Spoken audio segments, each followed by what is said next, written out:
A loud thud reverberated through the ceiling. Isabel and all the women looked up. "What the hell's going on up there?" the woman in the hunting jacket asked. A moment later they heard screams, cries, and the sound of feet drumming overhead. Isabel had a pretty good guess. "Oh shit, Krampus, what have you done now?" Someone up the stairs screamed, "Fire!" And at that moment smoke began to pour out of the ceiling vents. "Out!" the woman in the hunting jacket yelled. "The place is on fire! Everyone get out!" The group of women standing in front of the double doors all turned and rushed for the exit, pushing those closest to it into the doors, and since the doors only open inward toward the hallway, this jammed them shut. "Stop! Wait!" someone yelled. "We're all going to have to back up." It was the woman behind Isabel, the one in the simple dress. She started down the hall toward the wedge of women. "Stay calm. You must stay calm." A few women were trying to pull themselves out of the tangle, but the others, in their panic, only pushed harder.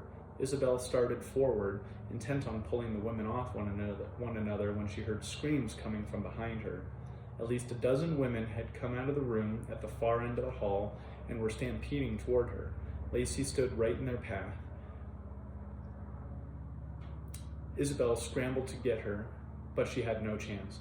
The woman, the one in the dress, grabbed Lacey, shoved her in the shallow doorwell, the one in front of the locked door. The women drove past. Isabel didn't see what happened. The next thing she knew, she was knocked back down the hall, slammed to the floor, and caught up in the press of grappling bodies. The air grew dense, the smoke making everyone cough, pouring on the panic. Isabel found herself pinned, struggling to get air in her lungs. She heard her name, a deep booming call that resonated above the din of screaming, crying women.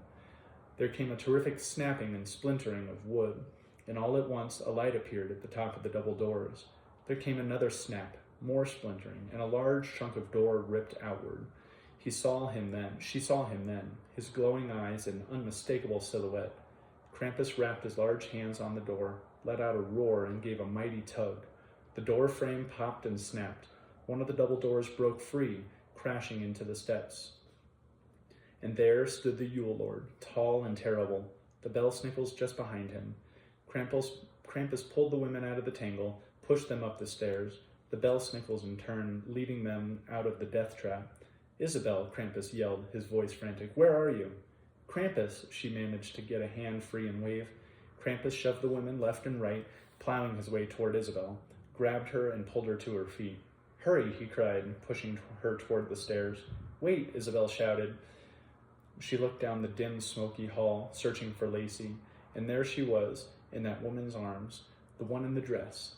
The woman coughed, her eyes steaming with tears, but she held tight to Lacey. Isabel leapt to them, put an arm around both of them, and steered them to the stairs.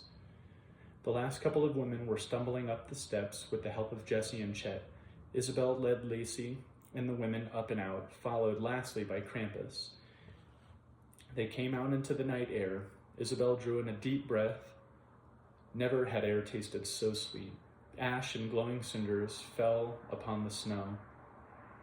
Smoke billowed around them. Isabel saw Krampus's tall, horned figure before the hellish landscape, surrounded by his bell snickles, and could not help but think of Satan and his host of demons.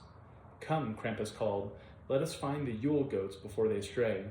He headed back down the side of the church, followed by the bell snickles, all of them disappearing into the smoke. People were gathering in the parking lot. Isabel started to lead the woman and Lacey that way, spotted a police cruiser barreling into the lot, nearly hitting two bystanders. It skidded to a stop beside another cruiser. Isabel halted, dropped to a knee, gave Lacey a quick kiss on the cheek, and hugged her tight. "I gotta go, Lacey. You be good, okay?" "You be good too," Lacey said and hugged her back. Isabel stood, clutched the woman's arm. "Her name is Lacey. Please look after her." The woman gave her a confused look, but nodded earnestly, picking Lacey up and heading away from the flames. Isabel wanted to watch them go, but tears blurred her vision, and she turned back, darting away into the smoke after Krampus.